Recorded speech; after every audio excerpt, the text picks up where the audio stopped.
Hello everybody, it is Emery48 here, and welcome back to Star Wars: A Queen's Shadow by E.K. Johnston. This is part 5, the final part. Pirate threat grows unchecked. A Tri-Nebula News article about more pirate attacks on shipping lanes. Chapter 21. Senator Kaylor Gans of Bromlarch reported to the Senate that the planet's aqueduct system had been severely damaged by seismic activity. This damage will cause starvation as they can only water 10% of their crops following the damage. Senator Clovis recommended a survey group go to Bromlarch to find the full extent of the damage. Senator Bonteri seconded the motion. Padme has asked and been accepted by Bonteri to join them. 4 hours after the first Senate session back, Padme, R2D2, Clovis, Bonteri, and Gans are headed to Bromlarch. Palpatine is going to reach out to the Jedi as well to see if they will send someone. Chapter 22. The Jedi have sent Master Depa Billaba. She joined the group of senators in Clovis's ship. They have arrived in orbit around Bromlarch. The senators have picked up Ninwi. When they landed on Bromlarch, Ninwi is outlining what the planet needs in order to repair the aqueducts.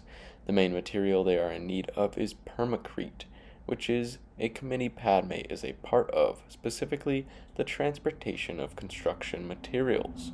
They are taking off again to get a close-up aerial surveillance of the damage. Chapter 23. The Senate group have returned to Coruscant. Bonteri is going to report their findings to the Senate. Padme wants to use their ship to assist Bromlarch where needed. Bonteri proposed the plan for repairs. Lot Dodd proposed Bromlarch could hire the Trade Federation for repairs instead of taking Senate aid. Bonteri's motion failed. Padme is furious. Chapter 24. Clovis, Organa, Gans, Padme met in Padme's office. They want to reintroduce the motion but have it help more than just Bromlarch, so more senators are inclined to pass it. Organa and Gans had to get to other meetings. Clovis and Padme started brainstorming. After 3 days, Clovis and Padme have finished the motion. It would benefit many planets. Padme called Palpatine, and he said she could present at the start of the day's session. Padme realized Bonteri never came to help them with the new motion. Padme's speech moved the Senate. Malastare Senator seconded the motion, and the Wookiee Senator Yarua was the third. The motion passed the vote. After the session ended, Padme went back to her office. Clovis arrived to celebrate, kissing her. She said no and told them they were colleagues. Clovis left the office furious. Padme began planning for the first parts of the motion to set into action. Chapter 25. Padme, Gans, Yarua, along with Typho were on Naboo 1, piloted by Varbaros. Sabe, Tonra, Mariek, and Billaba were in single-pilot fighters. They were assisting the first convoy of permacrete and other supplies to Bromlarch a week after the motion passed. They left from Coruscant to meet with ships at a second location that had more supplies. These ships were under attack from pirates. They were able to disable the pirates' weapons and jump back into hyperspace without the convoy taking damage. They are approaching Bromlarch. R2D2 is analyzing the pirate ships for any insignia or other identifying features. Chapter 26. The convoy made it to Bromlarch with no more issues, and delivered the supplies. Padme has made it back to Coruscant. Padme went to inform Bonteri of their success.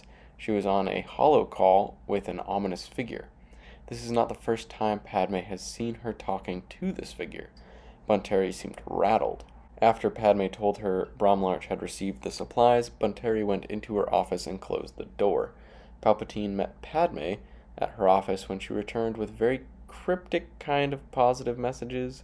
Padme felt like he thought of her more as a pawn than a friend.